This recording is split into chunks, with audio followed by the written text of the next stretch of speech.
அனைவருக்கும் அன்பான வணக்கம். ரொம்ப விசேஷமான பதிவுங்க. வரக்கூடிய தீபாவளி அன்று நாம் செய்யக்கூடிய லக்ஷ்மி குபேர பூஜை எப்படி செய்கிறது என்று சொல்ல போகிறேங்க. ஃபஸ்ட் டைம் பார்க்குறவங்க வீடியோவை ஸ்கிப் பண்ணாமல் பாருங்கள், லைக் பண்ணுங்கள், சப்போர்ட் பண்ணுங்கள். லக்ஷ்மி என்றால் தனவரவு, பணவரவு தரக்கூடிய தெய்வம் என்று சொல்லுவாங்க. இந்த தீபாவளி அந்த மகாலட்சுமியையும் குபேர பூஜை செய்து வீட்டில் அமர வைக்கணுங்க. வாழ்க்கையில் அனைத்து நலன்களும் தருக என் தாயே என்று பிரார்த்தனை பண்ணக்கூடிய ஒரு அற்புதமான பூஜை தான் லக்ஷ்மி குபேர பூஜை. செல்வத்தின் தெய்வமான லக்ஷ்மியையும் செல்வத்தின் அதிபதியான குபேரனையும் வழிபட்டு வாழ்க்கையில் செல்வ வளம் கிடைக்க, துர அதிர்ஷ்டம் நீங்க, செல்வ வளம் கிடைக்க செய்யக்கூடிய பூஜை தான், சக்தி வாய்ந்த பூஜை தான் இந்த குபேர பூஜைங்க. தீபாவளி அன்று செய்வது சிறப்புங்க. பெண்கள் மாதவிடாய் நேரமாக இருந்தால் இந்த பூஜையை அடுத்து வரக்கூடிய வெள்ளிக்கிழமை வியாழக்கிழமையில் செய்யலாங்க. லக்ஷ்மி குபேரர் வழிபாடு செய்வதனால் வீட்டில் பணம், பொருள், செல்வம் பெருகும் என்பது மிகப்பெரிய நம்பிக்கை.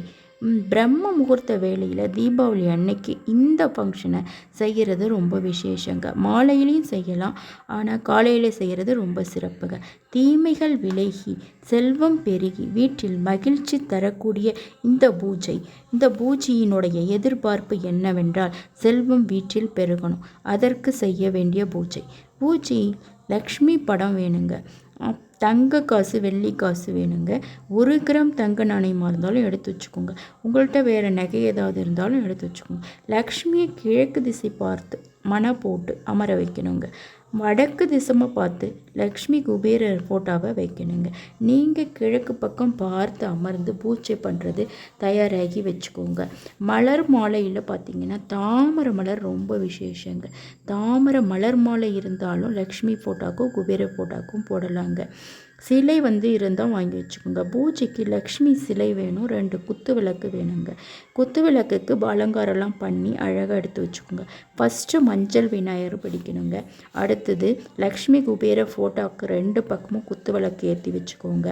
ஃபஸ்ட்டு தலவாழை இலை போட்டு நவதானியம் அரிசி வச்சு பித்தளை சொம்பு அல்லது வெள்ளி சொம்பு அது மேலே வச்சு அதில் தண்ணீர் ஊற்றணும், பன்னீர் ஊற்றணுங்க. மாவிளை 5 வேணுங்க. குங்குமம், மஞ்சள், ஜாதிக்காய், மாசிக்காய், பச்சை கற்பூரம் போன்ற வாசனை பொருட்கள்லாம் போடணுங்க. 9, 11 எண்ணிக்கையில் நீங்கள் போட்டுக்கலாம். சொம்புக்கு மஞ்சள் குங்குமம் வச்சு அலங்காரம் பண்ணி வச்சுக்கோங்க. மஞ்சள் பிள்ளையார் பூ போட்டு வச்சு அலங்காரம் பண்ணி வச்சுக்கோங்க. ஃபஸ்ட்டு விநாயக மந்திரம் சொல்லணுங்க. பூஜை ஆரம்பிக்கணுங்க.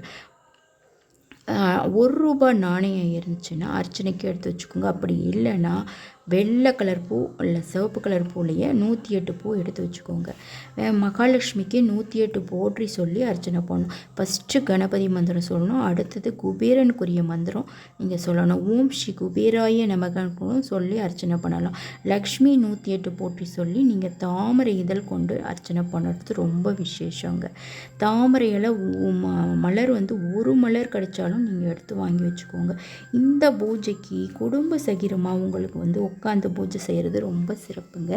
எல்லோரும் சேர்ந்து லக்ஷ்மி குபேர பூஜை செய்கிறது ரொம்ப விசேஷமானதுங்க.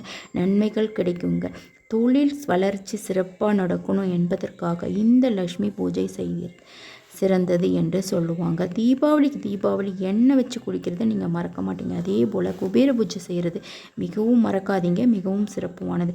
வியாழக்கிழமை இந்த குபேர பூஜை செய்கிறதுனால வாடகை வீட்டில் இருக்கிறவங்களும் சொந்த வீடு கிடைக்குங்கிறது உறுதிங்க. தீபாவளி அன்று இந்த பூஜை செய்யணும்னு இல்லைங்க. அடுத்து வரக்கூடிய பௌர்ணமி, அமாவாசை, வியாழன், வெள்ளிக்கிழமையில் இந்த பூஜையை நம்ம செய்யலாங்க. பெண்களுக்கு அந்த நாள் செய்ய முடியலன்னா அடுத்து வரக்கூடிய வியாழன் வெள்ளியில் செய்யலாங்க. குபேர எந்திரம் வச்சு அது மேலே நாணயங்களாக வச்சு முறையான முறையில் கூட இந்த பூஜை நம்ம செய்கிறது சிறப்புங்க.